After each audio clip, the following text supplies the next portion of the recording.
nila, kaya sobrang nakakapagod pero saya. Gusto ko lang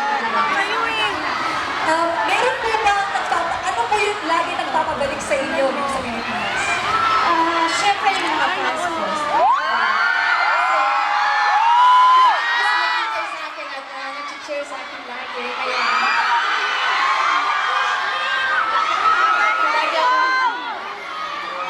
talagang nakaka-touch ka lang. Guys, kinikilig si Miss Sandy sa inyo.